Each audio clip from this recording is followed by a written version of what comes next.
Hi, I'm Rita Wilkins, also known as the Downsizing Designer. Today's topic is really important. I hope you listen to the end because it does matter.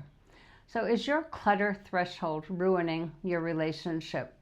And why your mess matters more than what you might really think. So, as the saying goes, love might bring you together, but clutter could tear you apart. So, did you know that nearly 40% of couples argue about clutter? 33% on a weekly basis and 7% on a daily basis. So that's a lot of arguments, isn't it? And is clutter affecting your relationship? Almost every single day I receive comments from my viewers and listeners complaining about what they can do about their partner's clutter. So my goal is always to find that common ground. And often one of the things that's standing in the way is understanding each other's clutter threshold, because your mess matters more than what you might think. So what is a clutter threshold?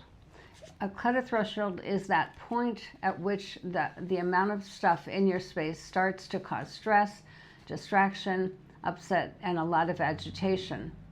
And it varies greatly from person to person because it's influenced by your personal upbringing and your daily habits. So as an example, did you grow up in a tidy home or a messy home? And were you allowed to not make your bed every day or not do dishes after you've eaten? So everyone has a different level of tolerance for clutter. And what feels like a cozy chaos to some might almost feel like a total overwhelm to the other. So that's why it's so important to understand each other's level of tolerance. So otherwise arguments can escalate and even develop into really unhealthy relationships. So how does clutter affect relationships and couples? So emotional tension and conflict is a big one. So does this sound familiar? Why are last night's dishes still in the sink? Or what are your dirty clothes doing on the floor again? So clutter can trigger that kind of anxiety in one partner and complete indifference and clutter blindness in the other partner. So one might feel anxious in messy spaces and the other one completely at ease, not even seeing it probably. So this can spark recurring fights and ongoing quiet resentment that can eventually bubble up. The second one is respect and responsibility. So have you heard this before? If you really cared about me, you'd pick up after yourself. Or how many times do I have to ask you to clean up after yourself? So when one partner's threshold is consistently ignored, it might be interpreted as a lack of caring or a lack of respect for your needs and your wishes.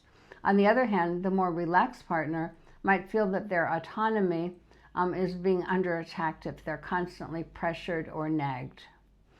And the third one is sexual intimacy and attraction. So maybe you've heard something like this: our bedroom is always such a mess, I can't even relax here. Or if you want our bedroom to be romantic, why don't you help keep it neat? So these are real life things I've heard, that's why I'm using them. The cluttered environments can kill the mood for romance. It can diminish that sense of peace, privacy, cleanliness that supports the emotional and physical intimacy. And then the stress hormones caused by clutter, they rise, and then romance takes the back seat, leading to a decreased libido and also distraction, also maybe avoidance type behaviors. So the next one is mental overload. So this might be something that you've heard before. Why am I always the one doing the cleaning and the decluttering? Or if you'd help once in a while, our house wouldn't be so messy. So is there a person in your family or in your relationship who bears that constant labor of managing the clutter? And number 5 is deeper values can sometimes clash. So when you hear someone say, I don't understand why you keep buying more shoes, don't you have enough? And then another might say, do you really need 14 coffee mugs? Why can't we just have a few? So these kind of arguments about clutter may be masking something. It's a deeper disconnect about priorities, about sentimentality, or about a vision for your future together. So there are 5 really healthy ways to manage clutter and that threshold difference. The first one is open communication. So schedule a time to talk about how clutter affects each of you emotionally and physically, and agree to stop blaming and judging each other. Just share your feelings. And it's important for each person to understand the other's clutter threshold, that point at which the amount of stuff starts to cause distraction, stress, and upset. And then respectfully agree to honor each other's clutter thresholds. It may not happen overnight, so just have fun along the way, reminding each other when you're being triggered, because laughter does go a long way. And then the second one, and I love this one, is creating zones. And as a designer, I've done this many, many times. That's why you've heard of a man cave. So when you create zones, it's actually a compromise that honors both clutter thresholds. Designate various zones in your home to show respect for the different clutter tolerances, and that will help you navigate the differences between the clutter. So the first clutter zone is the clutter-free zone, where no clutter is allowed. Everyone respects that. It could be your master bedroom, where you agree to the baseline standards to make the bed every morning, pick up your clothes every night. It could be your kitchen counter. Whatever you establish together as a couple, that would be your clutter-free zone. Then there's the clutter-relaxed zones.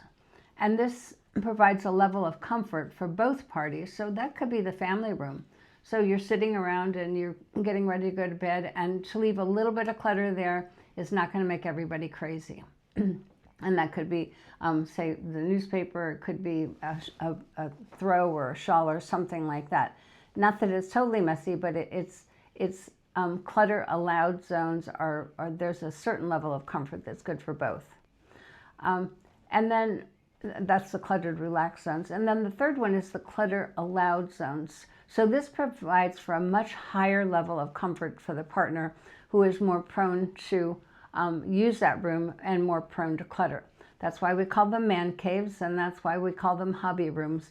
You know, when you think about a man cave, it's got everything a guy might want in there, and basically it's a space that the other partner doesn't have to go there, doesn't have to touch it. And the third step would be to have regular check-ins with each other. So if you schedule an ongoing time to sit down, reassess your routines and your habits, see how it's going. So making sure that both partners feel heard and also supported. And then a fourth one is to share your values. So discuss what matters most to both of you. What are your values about consumption, about what your home should look like and feel like, and then prioritize them together. And then the last one is to put routines in place that will help manage the clutter. So both parties, out of respect for each other, need to agree to a basic daily, weekly, and monthly routine that will reduce the clutter and also prevent the buildup. So these should be created by the couples themselves, but here's a few suggestions. So that nightly reset, to do the dishes, to clear off the counters, put away items before bed. Another one would be a clutter catch-all. So this is to establish maybe a basket for incoming mail, for keys, for phones, to keep the clutter to an organized minimum. And then the last one might be to have a reset ritual. And this could be, you know, declutter monthly together, put aside a time every single month to declutter your space and to reset both the space and also your relationship.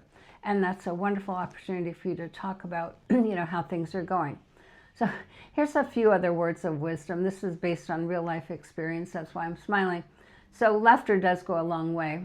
Don't forget to sprinkle in a little bit of humor.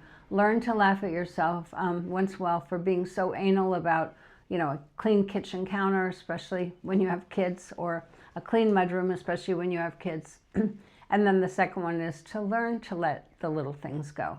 So does it really matter that your spouse left the toilet lid up? You know, bottom line is you don't have to share the same clutter thresholds because we all are different. You just need to share a mutual respect for each other for your space and for your sanity. But the real goal should be to focus on what truly matters, and that's on creating a happy, healthy, loving relationship. I hope this helps.